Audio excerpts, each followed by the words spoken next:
what's the setup there and the connection to the jaggedness. I mean, I'm not so sure that it matters. And the reason I would say that is internally, when we talk about the capabilities, the threat models that we're considering, we don't necessarily start with super intelligence and then work our way backwards.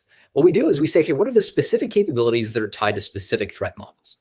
So for example, do you have, if we're talking about super intelligence, like loss of control, which is what we started off talking about, we should get into weaponization as well. But for loss of control, typically you're looking at something where AI systems are automating a large fraction of AI research. At least that's one big exacerbator driver of loss of control risk. And there are footnotes and asterisks everywhere that we could dive into. But generally, that's what we think about.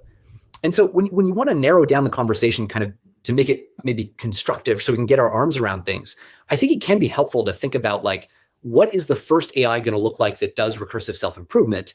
Can it be, let's say, not jagged enough? Can it be smooth enough in the part of the capability surface that matters for driving that outcome, such that you actually get something that can notice the jaggedness when it's getting in the way of pursuing real goals in the real world? I think any part of an AI system's optimization surface that isn't kind of optimized for or regularized for is going to end up jagged, because it's essentially the unoptimized parameter lag. You have just kind of these hanging, like, grotesque parameter threads that haven't really been touched by contact with that sort of optimization pressure.